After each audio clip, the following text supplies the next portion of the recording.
In this section, we're really going to be covering that turbulent world of paid social media. So, while Meta is still the major player in this space, we are seeing more audience fragmentation than we've really ever seen before. And that's particularly when it comes to those younger consumers who tend to be flocking towards alternative platforms for that more authentic connection with social. So, with all of these changes, we're seeing three main things. Number one, the importance of leveraging multiple platforms to find your customers where they are. We're seeing that impact that a cohesive influencer strategy can have, and ultimately, that creative is king. So, this slide is a quick look at paid social spend year over year. Um, from this chart, we can really see that TikTok has become an essential part of the social landscape, and it's seen huge year over year growth since starting in 2019 as younger consumers are spending more time on the app than average for other platforms. We're also seeing that 40% of users who are 18 to 24 are starting most of their searches on TikTok, something that Alex just touched on about social commerce. And that's also leading to Gen Z really pushing social media retail sales. So, even with this growth, though, Meta is still expected to garner about 70% of total social spend. But as you can see, e-marketers and others are predicting that spend on Meta is going to continue to decline moving forward as it really has since 2019.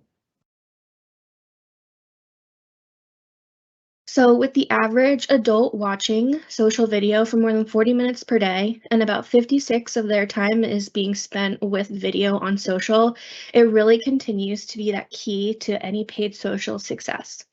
Media spend is really catching up, and this will be the first year that 50% of the dollars will go to video. And we can attribute this to influencers, as well as platforms like TikTok and Snap that are extremely video heavy. Even I'm sure some people have seen their Instagram and Meta feeds are really being dominated by video if you aren't already seeing it happen. So next, we're going to look at platform usage among 18 to 24-year-olds. The x-axis here on the bottom is looking at the percentage of people reached on a platform, and then the y-axis is the amount of time those users are spending on that platform. As I just touched on, TikTok is the top platform for this age group, but it is followed closely by Instagram. You can see that this age group is spending significantly more time on TikTok compared to the other platforms, even though we're seeing that same volume of the people of percentage reached for those users. And that's really true for both Instagram and Facebook. So, looking at users who are 35 or older, Meta is still dominating in both the percent reach and time spent on the platform. And I'm going to be digging into a little bit more for these platforms and the outlook for this year on the next slide. So, Meta and TikTok are dominating among their respective age groups. They are influential platforms but they will be spending most of 2023 on the defense, since Gen Z is looking to spend their time among a variety of different platforms. So, Instagram is still growing by a few percentage points each year. Growth on Meta is slowing overall, and Meta made a really big pivot last year to focus on their metaverse, and many of the company's resources went towards this very large initiative and idea, but it is really struggling to take off and having a negative impact on their stock price. Similarly, for Instagram, some of their recent efforts have been slow to catch on, and this includes in-platform shopping and Reels, which was their big thing to attempt to copy TikTok's very successful video format and the algorithm.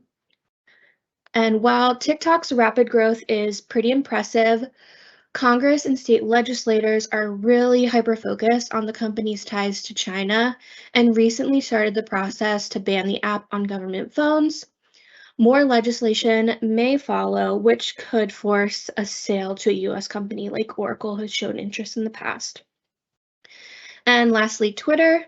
I'm sure everyone has seen at least one headline this last year about Twitter and Elon Musk takeover of the platform. A lot of brands are very justifiably concerned as previous banned users are being let back onto the platform, and a lot of the content and brand safety policies have been removed. So, with that, Twitter's revenue is down by at least 40% year over year. And there was a recent CNN report that said over 50% of Twitter's top 1,000 advertisers from last year are still paused. And this is very true for majority of Harmland's clients.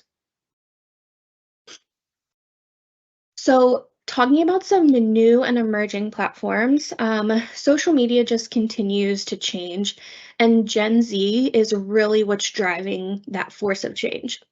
Facebook and Instagram are no longer the preferred platform for these young consumers, and they've started using a wider portfolio of social media apps. The transition started with TikTok, where Gen Z use it as a source of entertainment and information.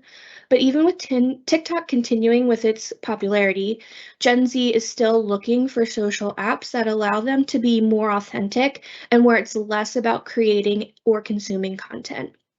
Their main priority is consistently just connecting with their friends. So they've turned to apps like Be Real, which currently has over 73 million monthly active users, and Geneva, which is an app that helps users stay connected to their friends in a way that is supposed to be more private than on Facebook. And finally, we're seeing the rise in some of these emerging social platforms, such as Gas and Fizz. Both of these apps are very popular and appeal to high school aged users and college students. And outside of TikTok, none of these emerging platforms have ad opportunities at this point. However, many of them will most likely start to implement those features that include commerce or subscription, where influencers and content creators will be especially prevalent. So, with all of that, I'm going to pass it over to Molly Johnson to take a deeper dive onto influencer. Awesome. Thanks, Krista. So, influencer marketing grew to a $16.4 billion industry in 2022, and it's showing no signs of slowing down even as economic uncertainty increases.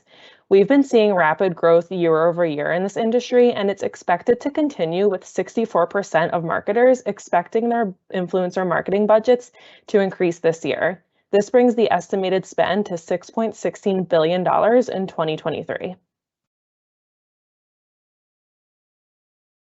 So Instagram continues to be the most popular platform for influencer campaigns, making up for $2.23 billion out of the total average spending. On the left, you can see that Instagram is hovering high above the rest of the platforms, staying steady year over year.